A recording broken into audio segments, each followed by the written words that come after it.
आज हम पढ़ेंगे ह्यूमन ब्रेन के बारे में। ह्यूमन ब्रेन जो है वो एक ऑर्गन है जो कि कंट्रोल करता है हमारे पूरे बॉडी के फंक्शंस को। अगर हम फंक्शन की बात करें तो ये कंट्रोल सेंटर है हमारी पूरी बॉडी का, जो कि बहुत सारे फंक्शंस को कंट्रोल करता है।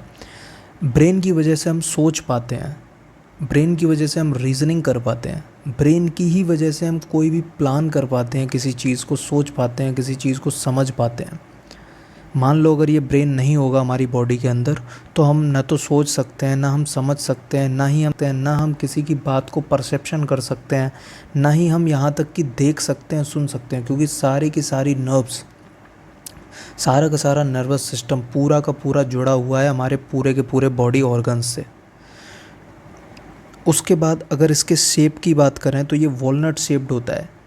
इसकी अगर हम शेप देखें तो कुछ इस प्रकार से इसका शेप रहता है, वॉलनट। ये दो हेमिस्फीयर में होता है, इसके दो हेमिस्फीयर होते हैं, पहला ये, दूसरा ये। इसके साइज़ की अगर हम बात करें तो 1 से 1.5 किलो तक का ये साइज़ इसका होता है। इसकी जो फंक्शनल यूनिट है उसको हम न्यूरॉन बोलते हैं।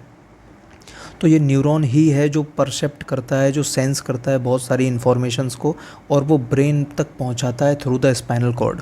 और फिर ब्रेन जो है वो मोटर नर्वस सिस्टम के थ्रू रिस्पॉन्स करता है किसी भी ऑब्जेक्ट को, किसी भी स्टिमुलस को।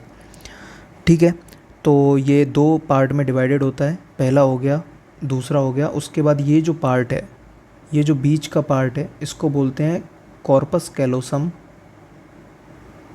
कॉर्पस कैलोसम, ये जो कॉर्पस कैलोसम होता है ये दोनों के दोनों हेमिस्फीयर को जॉइन करता है, इसको जोड़े रखता है।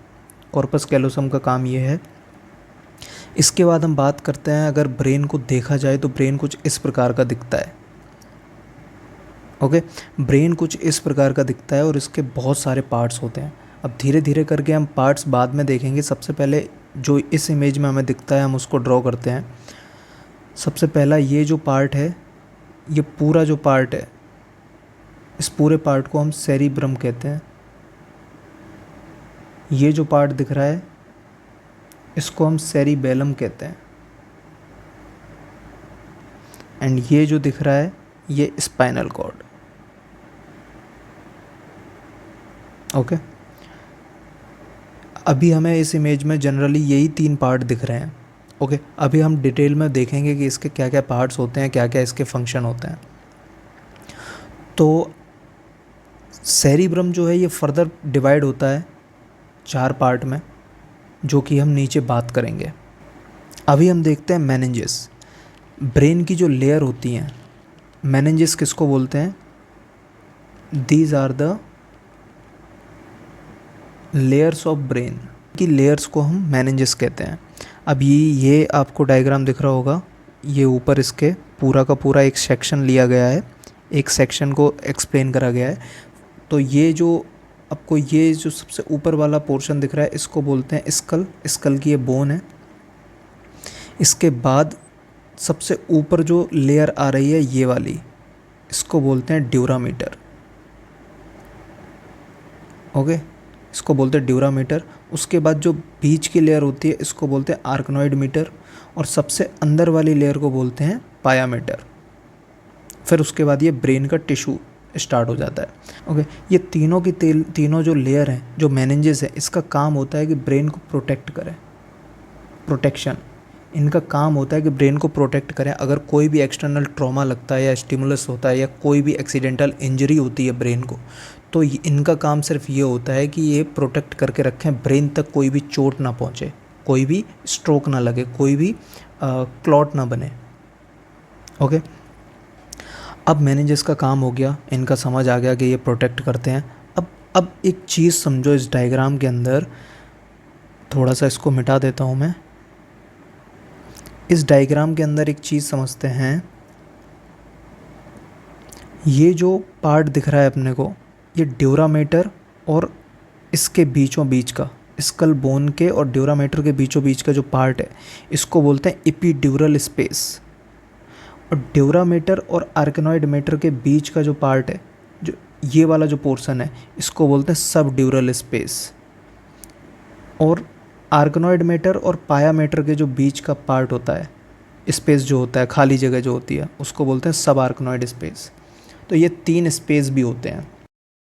अभी स्पेस के बारे में हम समझते हैं। Space between dura mater and skull bone, इस स्पेस को क्या कहते हैं?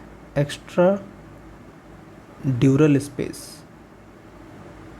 Okay, same space between arachnoid mater and dura mater is called subdural space. Okay, and same as space between arachnoid matter and paya matter. Paya matter is called subarachnoid space. तो ये 3 space होते हैं हमारे तीनों के तीनों layer के बीचों बीच। अब ये चीज़ समझ आ गई हमें, जो सबसे एक्सटर्नल लेयर होती है ब्रेन की, एक्सटर्नल लेयर, उसको क्या बोलते हैं? Dura mater. मिडिल लेयर, बीच की लेयर, उसको बोलते हैं एरेकनॉइड मैटर। और जो सबसे लास्ट लेयर होती है इंटरनल लेयर, उसको बोलते हैं पाया मैटर। ओके, ये 3 लेयर हैं हमारी, 3 ही स्पेस बनाते हैं। तो इस वीडियो में हमने सीखा मेनिंजेस क्या होती हैं, ब्रेन का जनरल इंट्रोडक्शन देखा और थोड़ा सा ब्रेन का डायग्राम देखा। अभी हम नेक्स्ट पार्ट में देखेंगे कि टाइप्स क्या क्या होते हैं ब्रेन के, कितने टाइप्स में डिवाइडेड होता है और क्या क्या उनके फंक्शंस होते हैं हर एक टाइप के, हर एक पार्ट के। ओके।